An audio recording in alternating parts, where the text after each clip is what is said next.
sobre esse tema hoje. É necessário nascer de novo.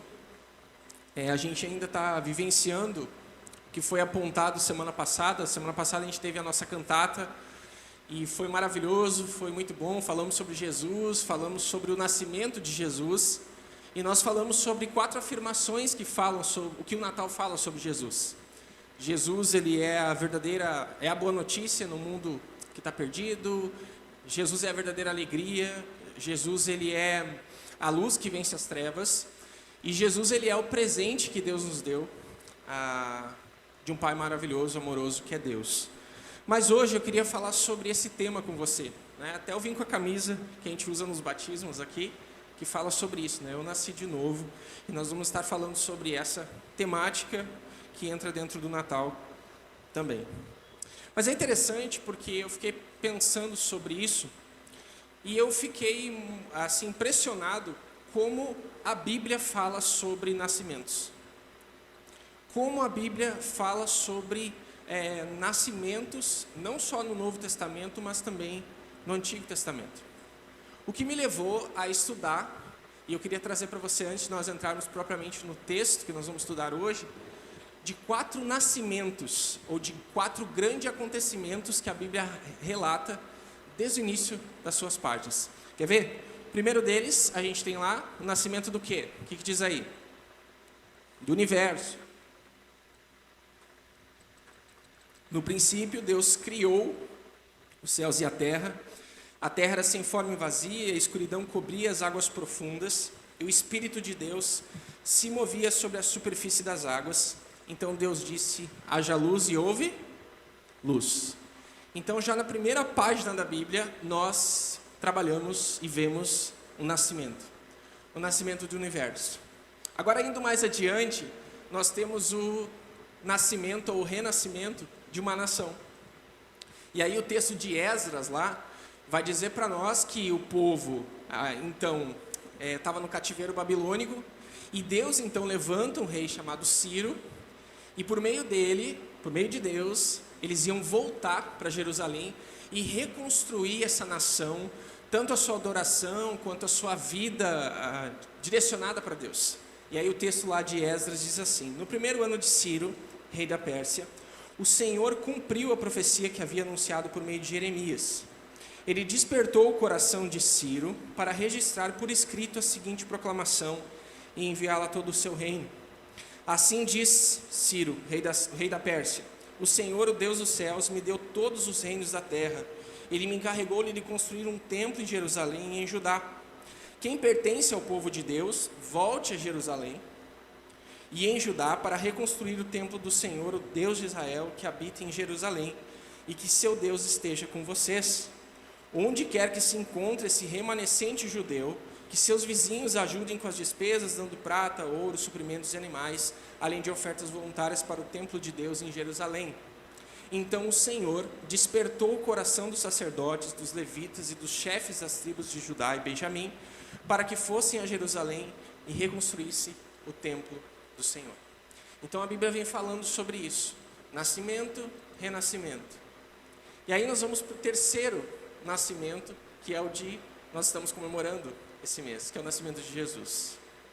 E esse texto em especial, ele é muito, muito importante. Foi assim que nasceu Jesus Cristo. Maria, sua mãe, estava prometida para se casar com José antes do casamento, porém ela engravidou pelo poder do Espírito Santo. E a primeira vez que eu li a Bíblia e passei por esse texto, eu achei esse texto muito estranho, muito estranho. Mas esse texto, ele mostra para nós que toda ação de nascimento, de novo nascimento, ela parte de Deus, ela não parte do homem. Foi Deus que enviou Jesus Cristo, então o nascimento também tinha que ser obra direta dele. E por fim, o quarto nascimento que a igreja relata é o nascimento da igreja. Certa ocasião, enquanto comia com eles, deu-lhes a seguinte ordem: Jesus, não saiam de Jerusalém até o Pai enviar a promessa, conforme o que disse antes. João batizou com água, mas dentro de poucos dias vocês serão batizados com o Espírito Santo. Conversão aqui, a conversão. Todos eles se reuniam em oração com os seus propósitos, acompanhados de algumas mulheres e também de Maria, mãe de Jesus, e os irmãos deles. Por esse tempo, Cerca de 120 discípulos estavam reunidos num só lugar. E aí Pedro vai e faz aquele discurso maravilhoso de início dele. Bom, o que eu chamo a atenção dos irmãos nesses textos é que todas as ações de nascimento ou de renascimento, elas partem de Deus. Deus é quem cria o universo, Deus é quem reconstrói e renasce uma nação, Deus é quem envia Jesus e é Deus quem comissiona aqueles discípulos dele para formar a igreja. Então todas essas ações, elas partem de Deus. Todas essas de regeneração, elas partem de Deus e nunca do homem. Mas nós não ficamos apenas nesses 4 exemplos marcantes aqui de nascimentos. Isso também agora vem para a nossa própria vida, a nossa vida pessoal. A Bíblia fala sobre também nascimento. Ter uma ideia de Jesus ou celebrar que Jesus nasceu, mas não torná-lo Senhor, se torna vão. Nós comemorarmos o Natal e achar o Natal legal, porque Jesus, o menino, nasceu, mas a gente não entendeu o que significa isso e o que isso significa na nossa vida, o que faz isso na nossa vida. Se a gente não refletir e não tomar uma decisão por isso, nós estamos celebrando o Natal de maneira vã. E hoje eu queria então, agora entrar no texto que nós vamos estudar nessa noite, que é um texto que provavelmente você conheça, mas ele é bem importante para nós. Vamos lá, João capítulo 3, você pode abrir sua Bíblia se você a trouxe. Nós vamos fazer a leitura do 1 ao 7. João capítulo 3.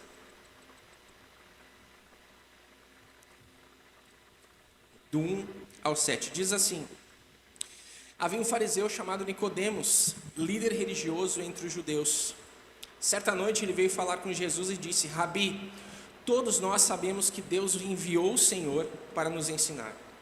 Seus sinais são provas de que Deus está com o Senhor. Jesus respondeu: eu lhes digo a verdade, quem não nascer de novo não verá o reino de Deus. Como pode um homem velho nascer de novo? Perguntou Nicodemos. Acaso ele pode voltar ao ventre da mãe e nascer uma segunda vez? Jesus respondeu: eu lhes digo a verdade, ninguém pode entrar no reino de Deus sem nascer da água e do Espírito. Os seres humanos podem apenas gerar vida humana, mas o Espírito dá luz à vida espiritual.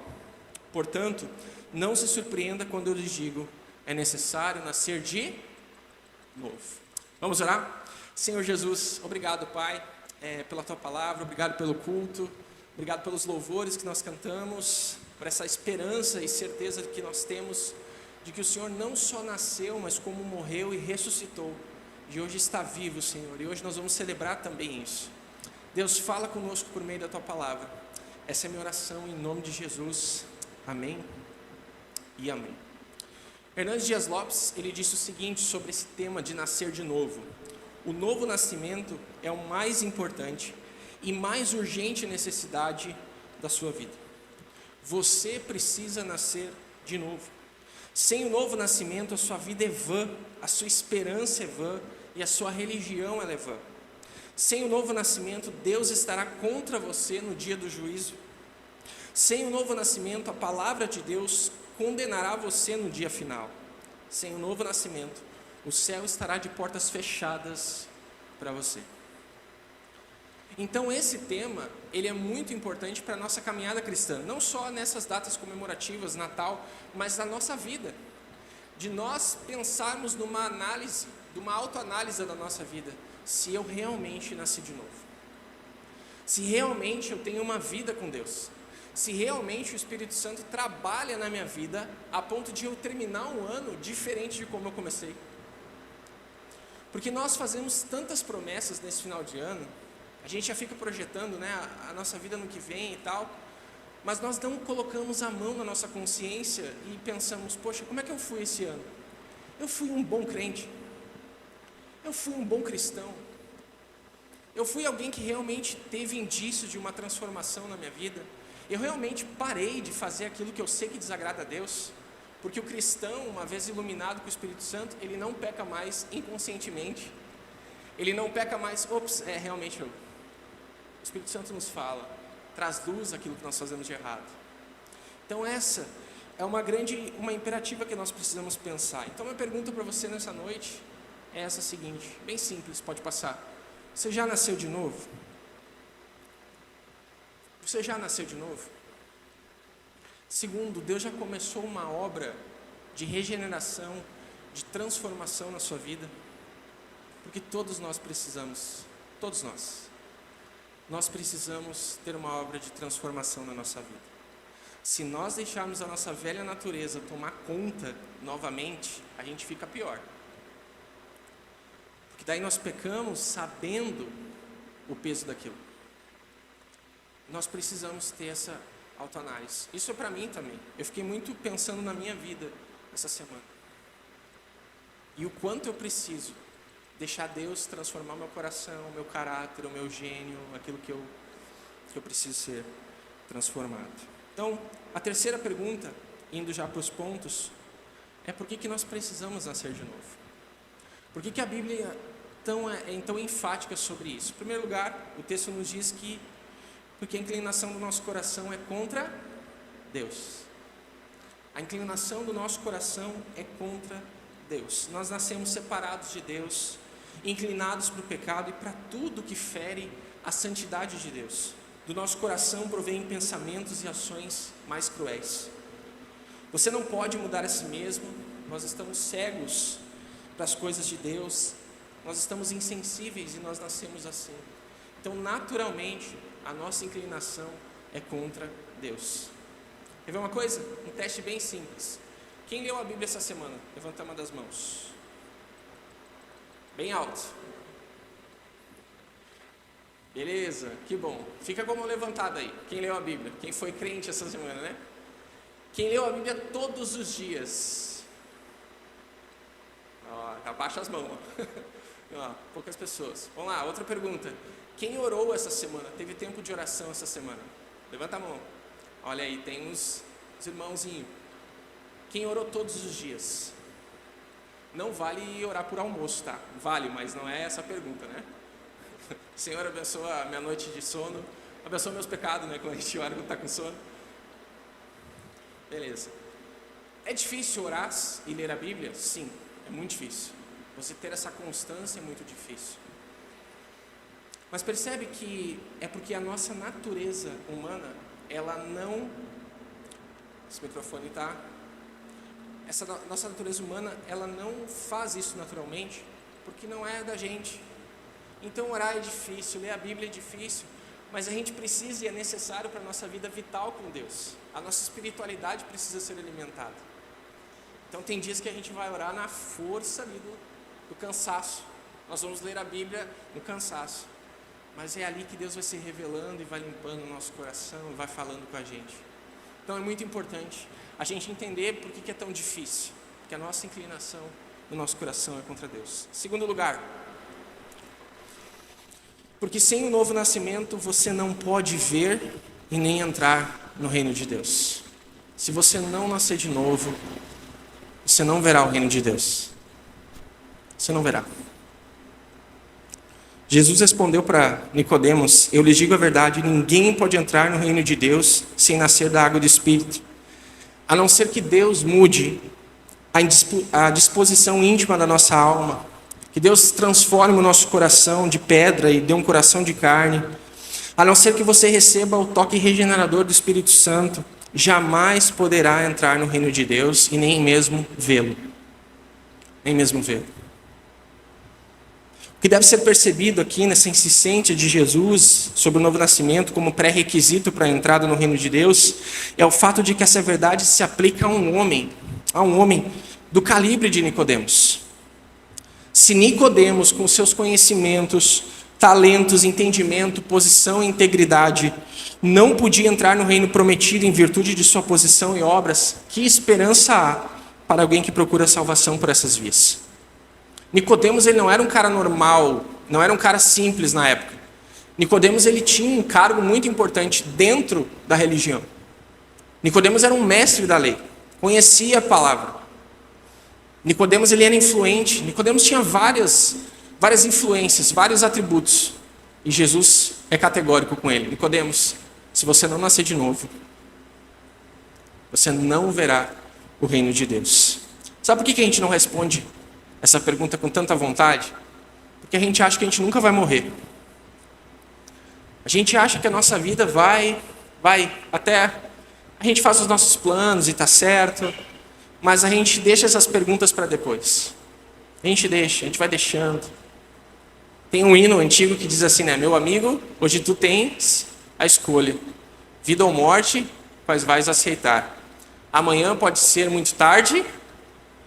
Hoje, Cristo te quer libertar. A gente vai deixando. Mas a gente precisa entender isso.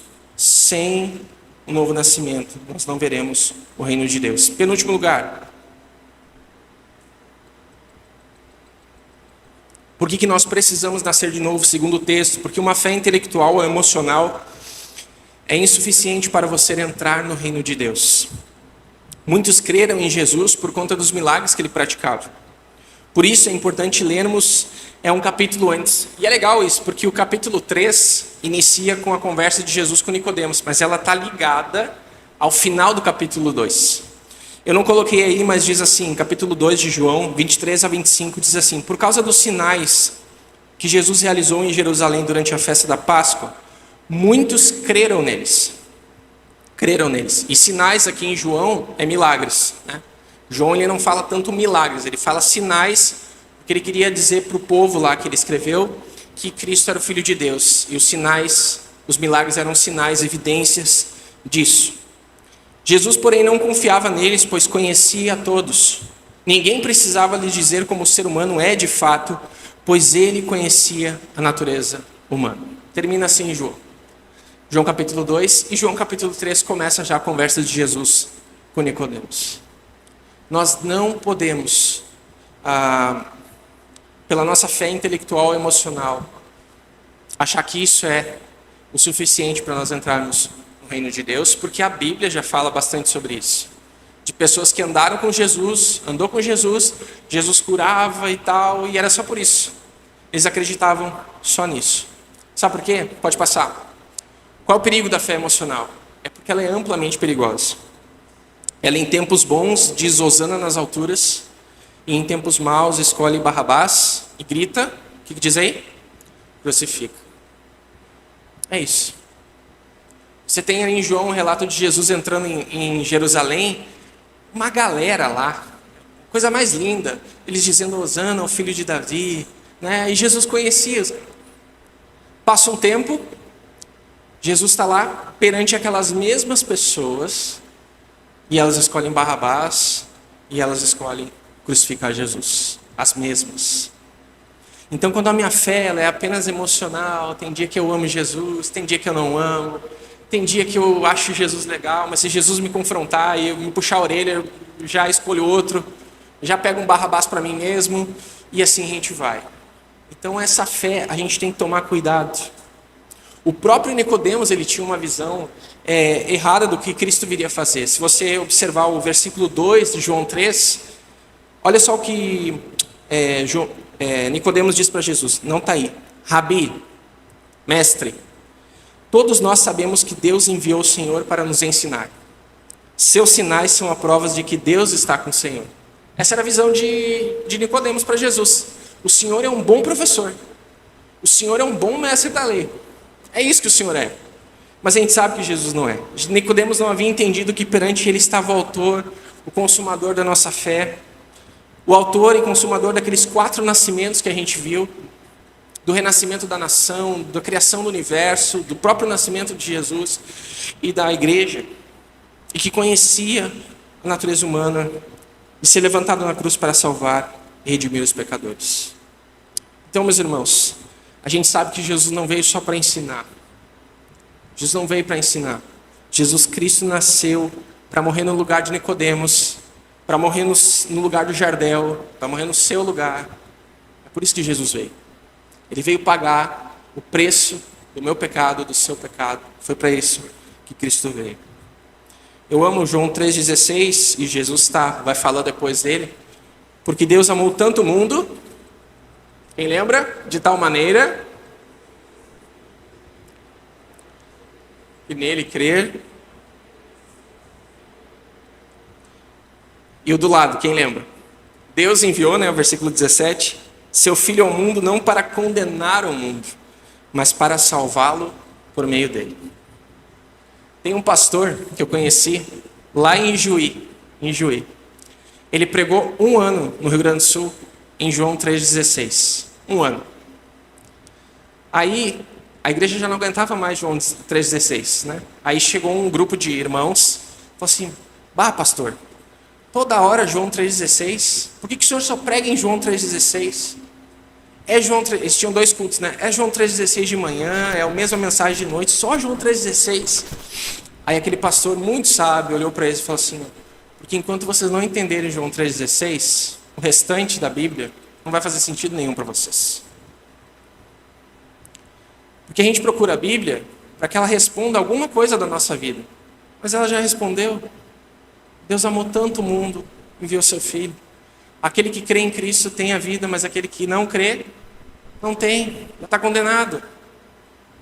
E é isso que as pessoas precisam ouvir, embora se torne difícil. Você não precisa dizer para as pessoas que Deus vai dar todas as coisas, porque não vai. Que Deus vai resolver todos os problemas, também não vai. Você precisa dizer para ela o que Deus já resolveu, que é o problema da morte dela, é o problema da eternidade dela. E João 3,16 é uma boa dica para nós estarmos falando para os nossos vizinhos e amigos.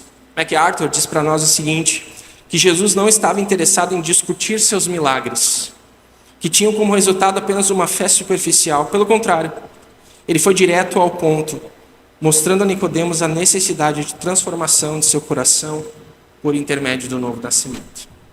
4º e último lugar, o louvor já pode subir, porque o novo nascimento é uma condição necessária. Simples assim. Jesus é enfático, é uma condição necessária, e uma condição necessária aqui é porque ela é definida como algo que tem que acontecer antes que outra coisa aconteça. Há uma ilustração bem legal sobre isso aqui, que é importante. Para que o fogo acenda, a presença de oxigênio é plenamente exigida. Se não há oxigênio, não pode haver fogo. Por contraste, uma condição suficiente é tudo o que é necessário para que um resultado aconteça. O oxigênio não é uma condição suficiente para o fogo, mas é necessário para o fogo, mas ele sozinho não garante o resultado do fogo. Você não pode ter fogo sem oxigênio, mas pode ter oxigênio sem fogo. Jesus aqui apresenta uma condição necessária nessa conversa com Nicodemos. E toda vez que Jesus ensina condições necessárias, os nossos ouvidos, eles precisam se aguçar. E isso é especialmente verdadeiro nesse caso, porque Jesus expressou uma exigência categórica para a entrada do reino de Deus. Ele disse, se alguém não nasceu de novo, não pode ver o reino de Deus. Ou seja, se A não acontecer, B não pode.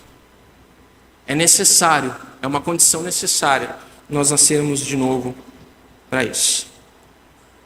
Jesus aqui então estabelece a condição necessária para entrarmos em seu reino. Ele interrompeu esse homem que era altamente treinado em teologia, que era uma autoridade religiosa, que era reconhecido e elogiado por seus compatriotas em Israel, e surpreendeu com a verdade. Você precisa nascer de novo. Você precisa nascer de novo. Nós concluímos o ano e talvez nada mudou na sua vida. Nada. Talvez a verdade de que você não experimentou, e eu também, a vida nova que nós temos disponível em Cristo Jesus. Mas você pode concluir esse ano, pode concluir, iniciando o próximo da melhor maneira possível.